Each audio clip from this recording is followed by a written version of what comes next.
তো ইসলামের পরিচ্ছন্নতার একটা গুরুত্বপূর্ণ দিক হচ্ছে মলমূত্র ত্যাগ করা এবং তা থেকে পরিচ্ছন্নতা ও পবিত্রতা অর্জন করা।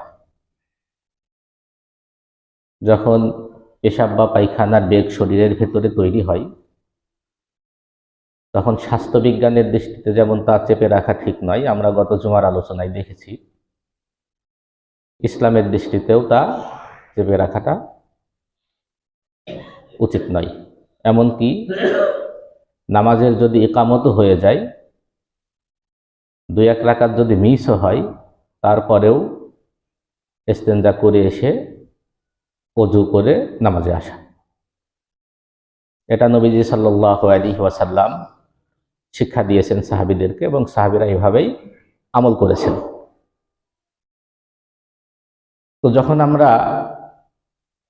মলমূত্র ত্যাগ করার জন্য ইচ্ছা পোষণ করব, তখন আমাদের কর্তব্য হচ্ছে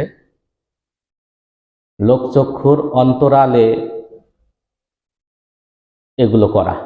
প্রথমত এই কাজগুলো হচ্ছে মানবীয় দুর্বলতার কাজ। মানুষ তার দুর্বলতা সবসময় লুকিয়ে রাখতে চায়। দ্বিতীয়ত, এটা ইসলামের দৃষ্টিতে শরীরের যে সমস্ত অঙ্গ আবরণীয়, মানে ফরজ, ঢেকে রাখা ফরজ, সেগুলো উন্মুক্ত করে করতে হয়। এই জন্য লোকচক্ষুর অন্তরালে যেতে হবে। সব থেকে ভালো যদি টয়লেটের ব্যবস্থা থাকে, টয়লেটে গিয়ে কাজটা করা। আর যদি এমন অবস্থা হয়, এমন জায়গায় আমরা আছি যেখানে টয়লেটের কোনো ব্যবস্থা নেই, তাহলে অন্তত এমন জায়গায় যাওয়া যেখানে গেলে মানুষের চোখে পড়ব না, অথবা এমন জায়গা নেই যেখানে চোখে পড়ব না, তাহলে আমার অন্তত যেই অংশটা ঢেকে রাখা ফরজ, যেটাকে সতর বলা হয়, এই অংশটা যেন লোকে দেখতে না পারে, এই ব্যবস্থা করে অন্তত করা। এবং পেশাব পায়খানা করবার সময় এমন জায়গা নির্বাচন করতে হবে যেখানে আমি পেশাব পায়খানা করলে মানুষ বা কোনো প্রাণীর কোনো ধরনের কষ্ট হবে না। নবীজি বলেছেন, তোমরা অভিশাপ তোমাদের উপরে বর্ষিত হবে, এইরকম 3টে জায়গায় তোমরা ইস্তেঞ্জা করবে না। তার একটা হচ্ছে মানুষ চলাচলের রাস্তা, যে রাস্তা দিয়ে মানুষ চলাচল করে, আপনি সেই রাস্তায় পেশাব পায়খানা করে রাখলেন, তো মানুষ আপনার উপরে অভিশাপ দিতে থাকবে এবং হাদিসের ভাষ্য অনুযায়ী আপনার উপরে অটোমেটিক অভিশাপ বর্ষিত হতে থাকবে। যে সমস্ত জায়গায় ছায়াদার জায়গা, মানুষ বসে কথা বলে, সেখানে বা তার আশেপাশে এগুলো করে মানুষকে কষ্ট দেওয়া, যে মানুষ কোনো না কোনোভাবে ব্যবহার করে, এই সব পানির ভেতরে মলমূত্র ত্যাগ না করা।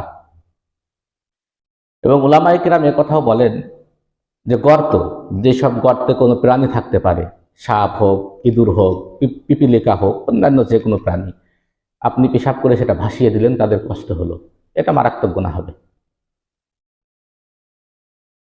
তো এগুলো খেয়াল রাখে। এবং মানুষ যেখানে বসে কথা বলে, মানুষের বাড়ির আঙ্গিনা, যেখানে নিয়মিত আমরা মলমূত্র ত্যাগ করলে মানুষের নাকে গন্ধ লাগবে, মানুষ কষ্ট পাবে, এইরকম জায়গায় এগুলো করা যাবে না।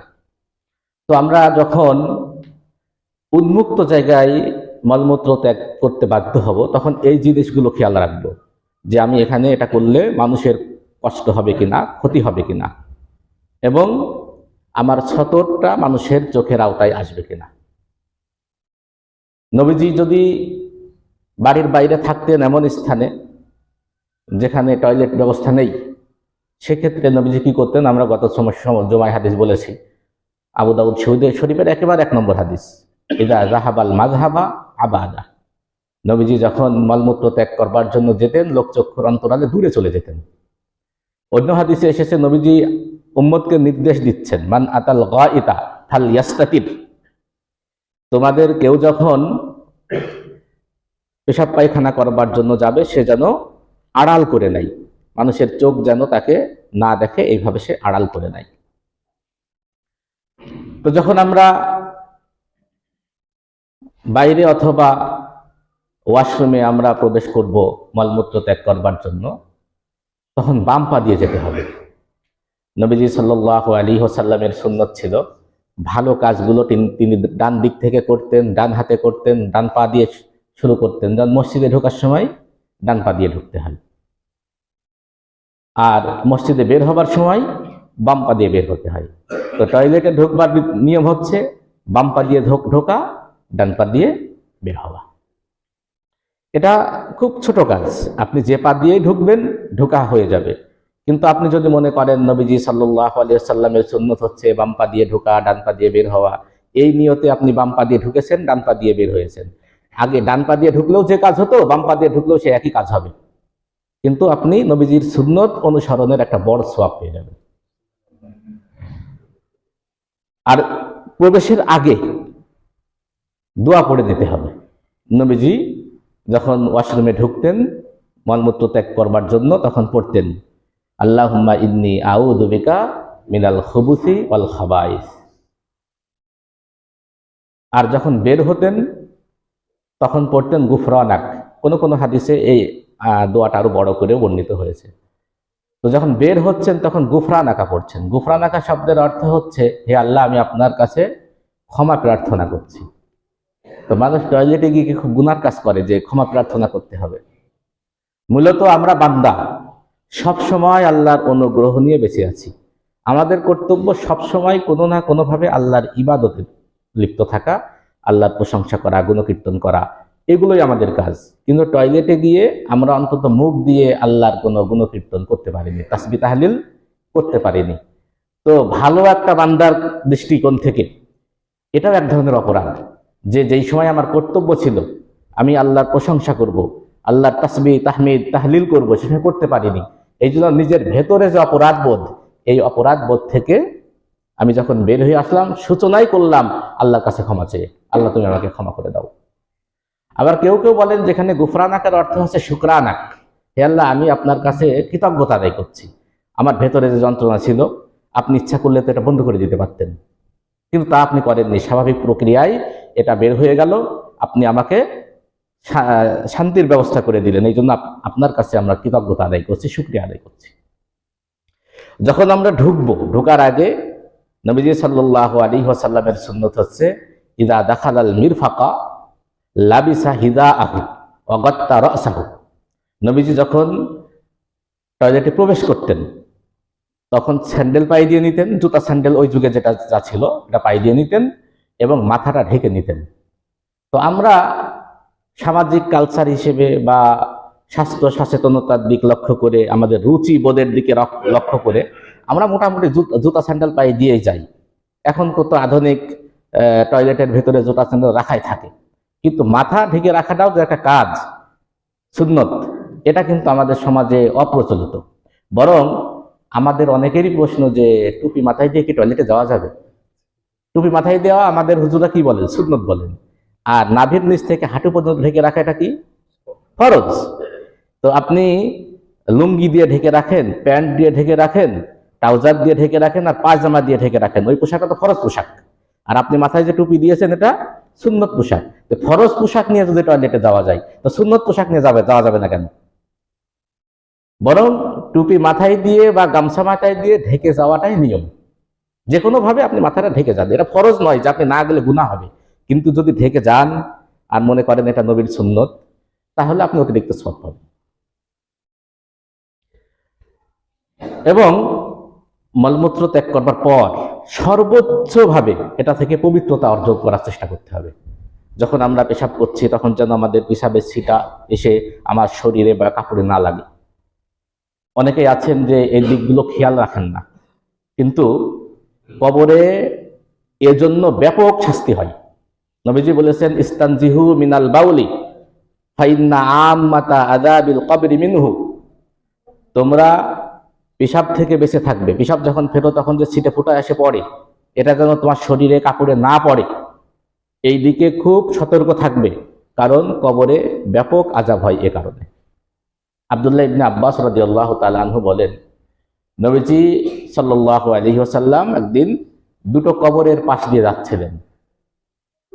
তো কবর অতিক্রম করার সময় বললেন, এই দুইজন কবরবাসীর শাস্তি হচ্ছে। এদের শাস্তি হচ্ছে খুব যে বড় অপরাধে এমন নয়। একজনের অপরাধ এই যে সে পেশাব থেকে সতর্ক থাকতো না, আর একজনের অপরাধ এই যে তারা সেই লোকটা কুটনামি করত, এর দোষ ওর কাছে গিয়ে বলতো, ওর দোষ এর কাছে এসে বলতো। তাহলে এই দুটো হাদিসের দৃষ্টিকোণ থেকে আমরা যেটা বুঝতে পারছি যে পেশাব থেকে পবিত্রতা অর্জন করা মানে সতর্ক থাকা, যেন শরীরে কাপড় এসে না পড়ে, এটা ইসলামের দৃষ্টিতে খুব জরুরি। তো আমরা চেষ্টা করব, আমাদের সমাজে যারা নামাজ পড়েন আলহামদুলিল্লাহ তারা তো মোটামুটি চেষ্টা করেন, আর যারা বেনামাজি তাদের এদিকে কোনো খেয়ালই নেই। কিন্তু এই পবিত্রতা এতটা গুরুত্বপূর্ণ যে এটাকে ইমানের অর্ধেক বলা হয়েছে।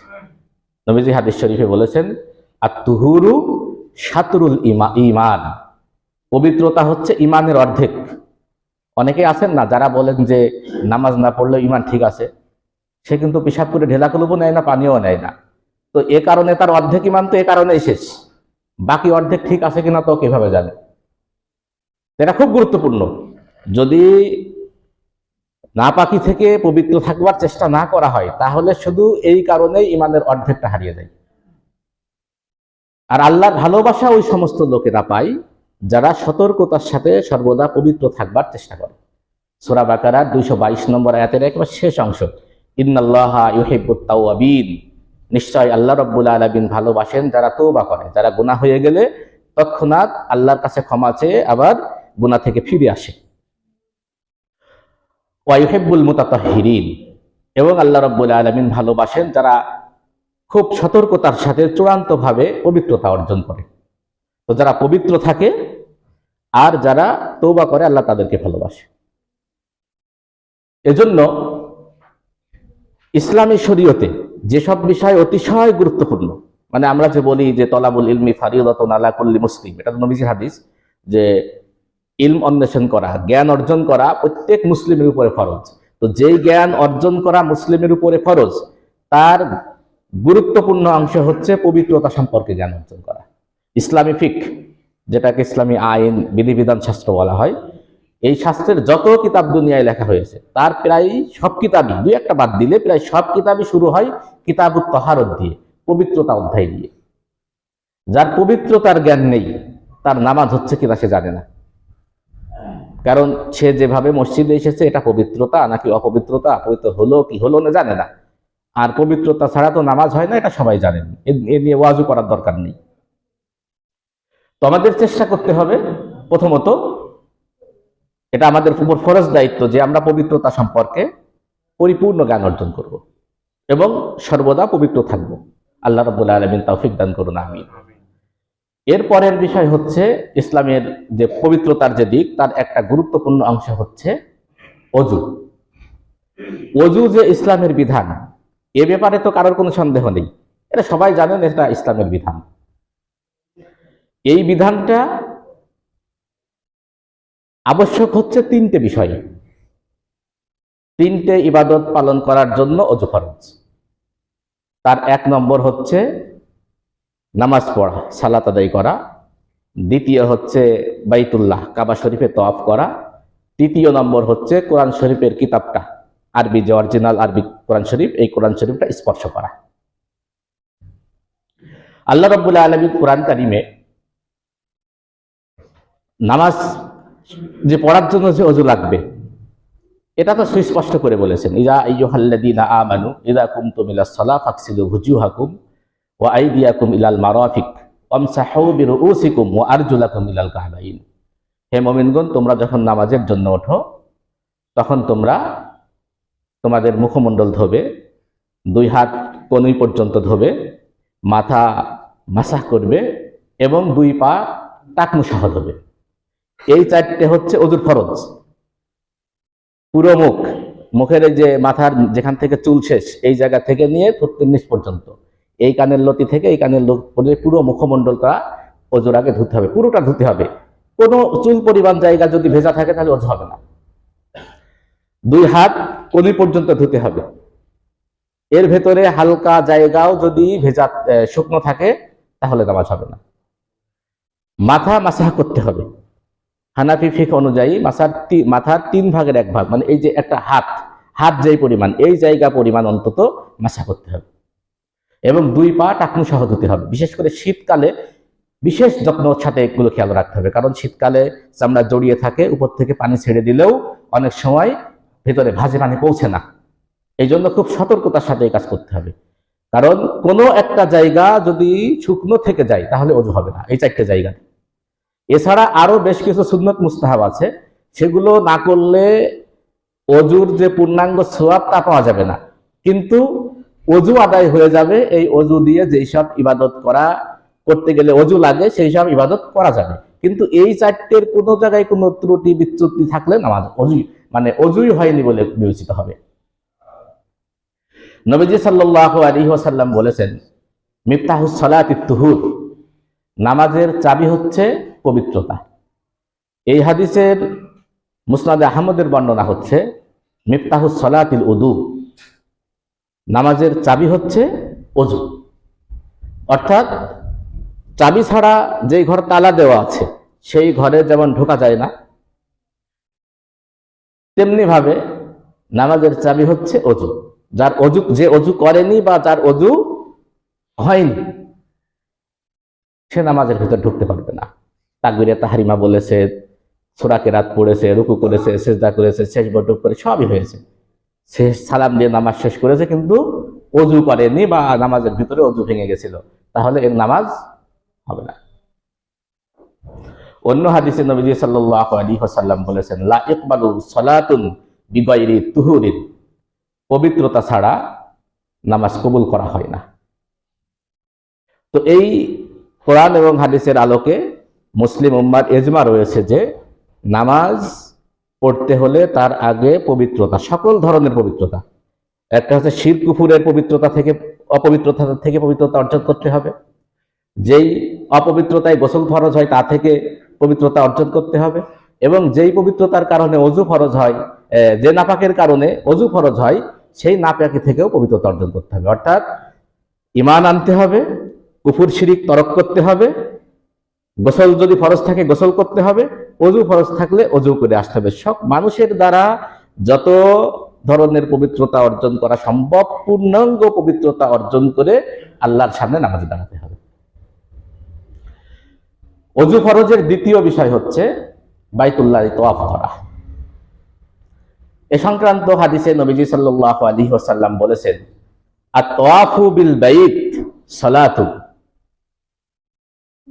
বাইতুল্লাহ তওয়াফ করাটা হচ্ছে সালাতের মতো, নামাজের মতো।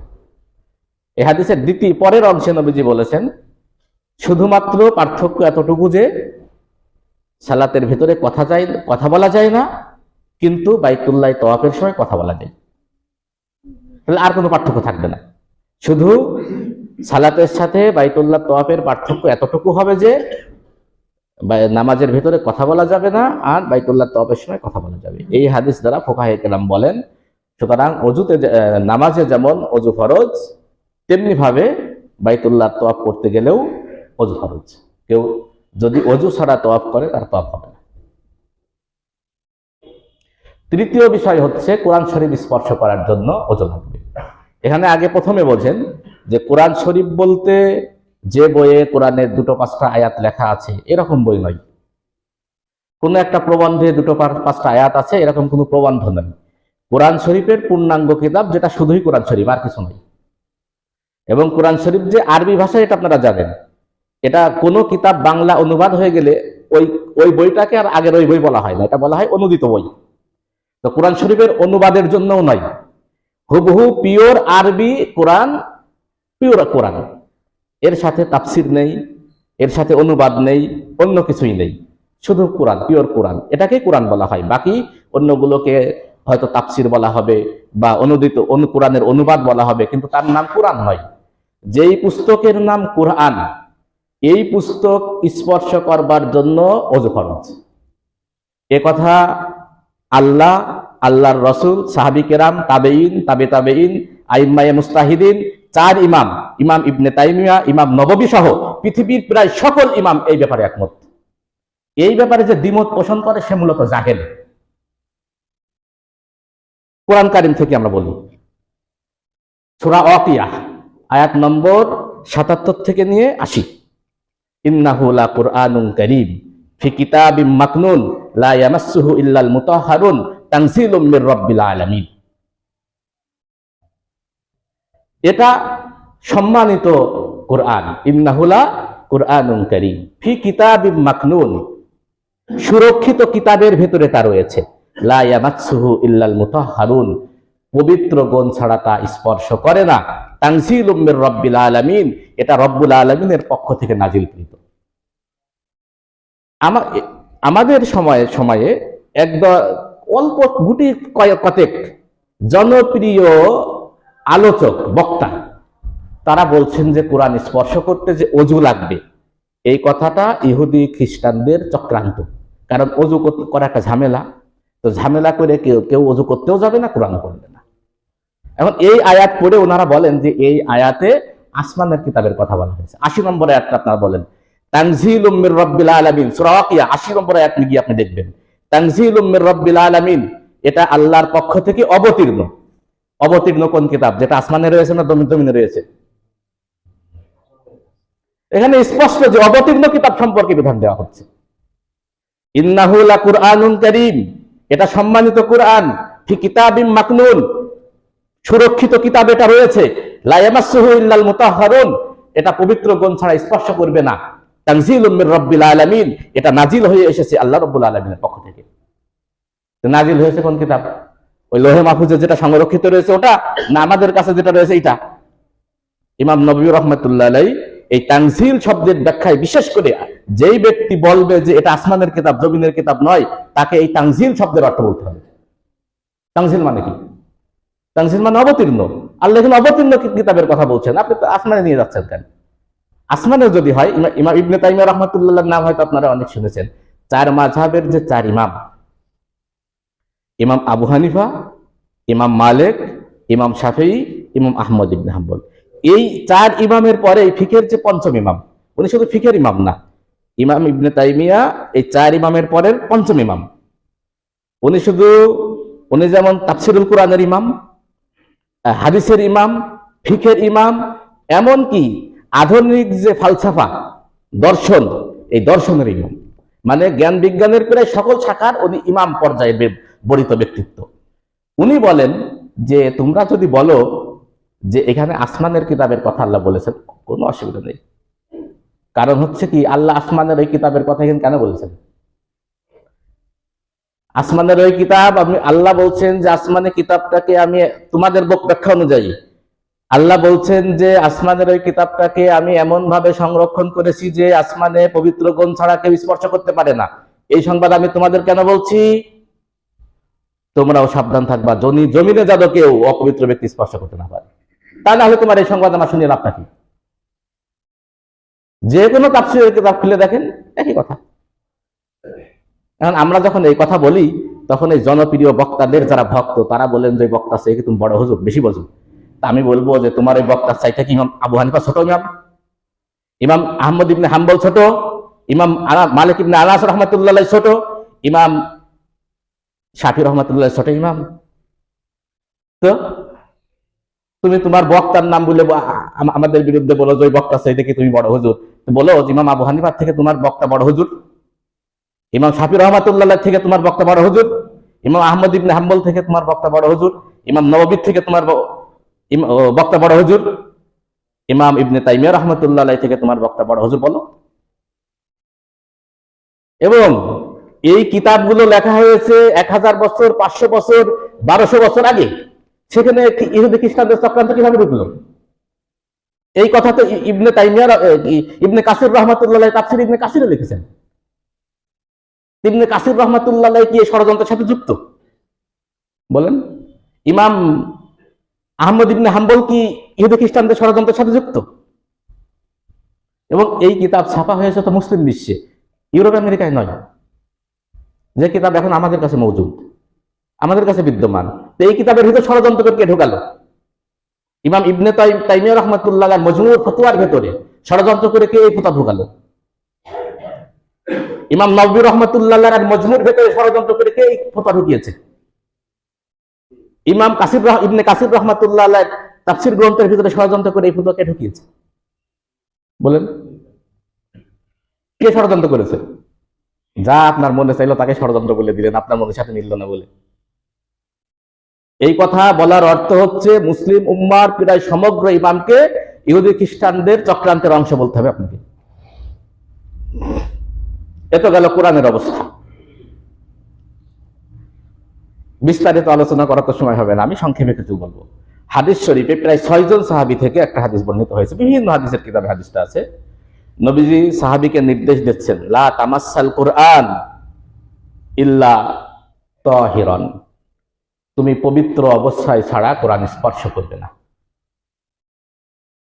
এই হাদিসগুলো যেই সব কিতাবে উল্লেখিত হয়েছে, আপনারা ওই কিতাবগুলো খুলবেন, উপরের যে কোনো হাদিস উল্লেখ করার আগে উপরে একটা অধ্যায়ের শিরোনাম দেওয়া হয়, শিরোনামগুলো দেখবেন।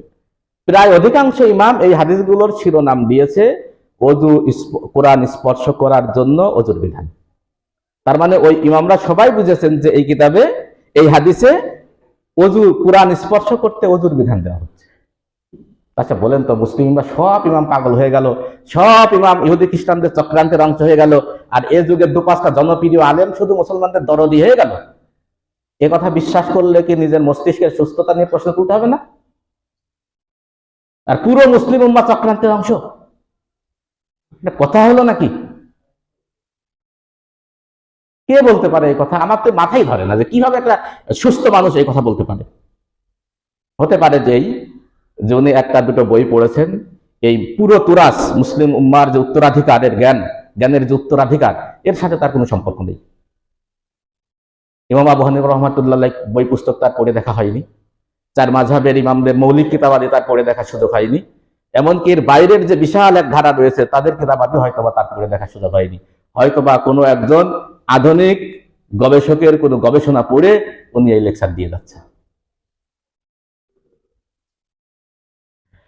কোরআন স্পর্শ করতে ওযু লাগবে, এটা আল্লাহর বিধান, আল্লাহর নবীর দেওয়া বিধান, সাহাবীরাও এই বিধান জারি করেছেন। সাহাবীদের থেকে প্রায় 15-16 জন সাহাবী থেকে এই ফতোয়া বর্ণিত হয়েছে যে কোরআন স্পর্শ করতে ওযু লাগবে। এর বিপরীতে কোনো একজন সাহাবী কথা বলেননি যে কোরআন স্পর্শ করতে ওযু লাগবে না, কেউ বলেন। এই বিষয়ে যখন কোরআন মানে আল্লাহর কিতাব, তার সম্মান রক্ষা আমাদের জন্য অতিশয় কর্তব্য, যখন এই কথা সমাজে ছড়িয়ে পড়ছে, জনপ্রিয় বক্তারা বলে বেড়াচ্ছে, মানুষ আমাদেরকে ফোন করে জানাচ্ছে হুজুর আগে তো ওযু করতাম এখন করি না, তার মানে তো কোরআনের মর্যাদা মারাত্মকভাবে ক্ষুণ্ণ হচ্ছে। তখন আমি আলেম ওলামাদের সাথে আলোচনা করলাম, সবাই বললো যেটা নিয়ে আপনি একটা বই লিখে ফেলেন। তো এই শুধু এই মাসলাটার উপরে আমার 166 পৃষ্ঠার একটা বই আছে, কোরআন স্পর্শ করতে কি ওযু আবশ্যক নয়। এখানে ওরা যত ধরনের যুক্তি দেয় সব যুক্তি খণ্ডন করা হয়েছে, এবং আমি নিজের পক্ষ থেকে কোনো বক্তব্য দেয়নি। এই 1400 বছরে মুসলিম উম্মার বরেণ্য ইমাম যারা, তারা যে সব বক্তব্য দিয়েছেন, আমি শুধু সেই সব বক্তব্যের কোটেশন দিয়েছি, ওই বক্তব্য উল্লেখ করে নিচে কোন কিতাবের কোন জায়গায় আছে শুধু লিখে দিয়েছি।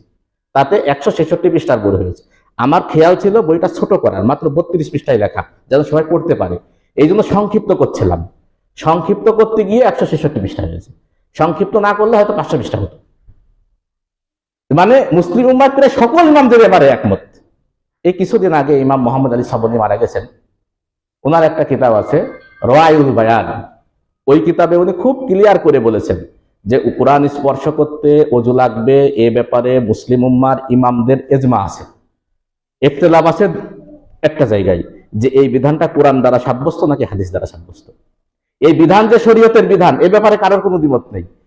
ইখতিলাফ আছে একটা জায়গায়, এটা কি হাদিস দ্বারা সাব্যস্ত না কোরআন দ্বারা সাব্যস্ত, এই নিয়ে হচ্ছে ইখতিলাফ, অন্য কোথাও কোনো ইখতিলাফ নেই।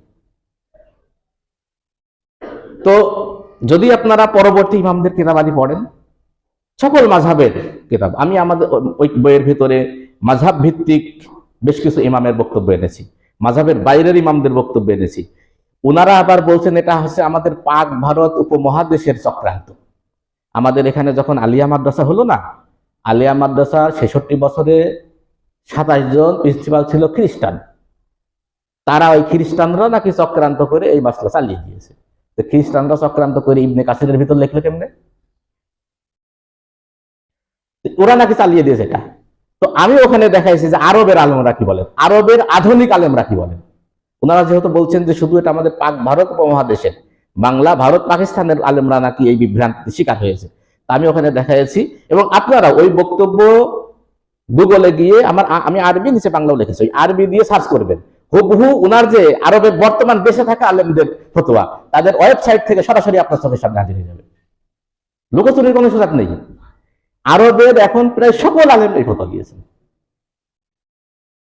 তাহলে আমরা বলছি যে ইসলামী শরীয়তের গুরুত্বপূর্ণ একটা বিধান হচ্ছে, পবিত্র সংক্রান্ত একটা বিধান হচ্ছে অজু করা। তো অজু ফরজ হচ্ছে 4টি ইবাদতের জন্য, ভুল হচ্ছে 3টি ইবাদতের জন্য। প্রথম নম্বর হচ্ছে সালাত আদায় করা, নামাজ পড়া। দ্বিতীয় নম্বর হচ্ছে বাইতুল্লাহ যখন তাওয়াফ করতে হবে এই তাওয়াফ করার জন্য। তৃতীয় নম্বর বিধান হচ্ছে কোরআন শরীফ যদি মুখস্থ থাকে পড়ার জন্য অজু লাগবে না। মানে এর মূল মর্মটা, মানে সকল এই সংক্রান্ত সকল আলোচনার সামনে রেখে ফুকাহে কিরামের যে মূল মর্মটা বলেছেন তা বলি আপনাদের, যে কোরআন শরীফ হচ্ছে পবিত্র জিনিস। আল্লাহ আসমানে পবিত্র জায়গায় রেখেছেন, ওখানে যারা স্পর্শ করে তারা পবিত্র, কোনো অপবিত্র জিনিস যেন কোরআনের উপরে গিয়ে না পড়ে এই ব্যবস্থা করে রেখেছেন। তো জমিনেরও বিধান হচ্ছে এটা রাখতে হবে পবিত্র জায়গায়, ধরতে হবে পবিত্র মানুষ, ওর উপরে যেন অপবিত্র কিছু পড়তে না পারে সেই ব্যবস্থা করে রাখতে হবে। এটা হচ্ছে আল্লাহর বিধান। তো যেখানে অপবিত্রতা কোরআন সেই জায়গায় রাখা যাবে না। মানুষের যখন গোসল ফরজ হয়, তখন যদি গোসল করতে হয় তখন সারা শরীর নাপাক হয়ে থাকে, তখন তার হাত যেমন নাপাক, পা যেমন নাপাক, মুখের ভেতরটাও নাপাক। কারণ এই জন্যই তো অজুতে কুলি করা কি ফরজ। এটা আপনারা জানেন না নাকি? অজুতে কুলি করা ফরজ কেন? কারণ মুখের ভেতরটাও নাপাক। এই জন্য গোসল ফরজ অবস্থায় কেউ কোরআন পড়তে পারবে না, কারণ মুখ দিয়ে যে পড়বে ওই মুখের ভেতরটাও তখন অপবিত্র। কিন্তু অজুতে কি মুখের ভিতর পানি দেওয়া ফরজ? কুলি করা সুন্নত, ফরজ কিন্তু না। মানে কেউ যদি কুলি না করে তার অজু হবে না? অজু হবে। কারণ এই বিধান দ্বারা কি বোঝা গেল? যে অজু যখন ফরজ হয় তখন মুখের ভেতর কি হয় না? নাপাক হয় না। তার মানে মুখের ভেতরটা পবিত্র থাকে। আর আপনি পড়বেন কি দ্বারা? মুখ দ্বারা। সুতরাং আপনি মুখ দ্বারা পড়তে পারবেন। কিন্তু আপনার হাতটা নাপাক, এ কারণে আপনার হাত ধোয়ার বিধান দিয়েছেন আল্লাহ অজুতে, সুতরাং আপনি হাত ধরতে পারবেন না। মানে যেখানে অপবিত্রতা কোরআন সেখানে রাখা যাবে না। আচ্ছা বলেন তো, যে ওনারা বলছেন যে আপনি তাহলে যদি অজুই লাগবে তাহলে অমুসলিমদের কি করবেন? অমুসলিমদের অজু নেই। আচ্ছা বলেন তো, আরব দেশে কয়জন অমুসলিম আছে সারা আরব মিলে? অমুসলিম খুব একটা আছে নাকি? আর যদি আরব পিওর আরবি কোরআন কোনো একজন বাঙালি হিন্দুকে যেন পড়তে পারে, কোনো একজন খ্রিস্টানকে দিলেন যে ইংরেজি ভাষায় কথা বলে, সে পড়তে পারবে?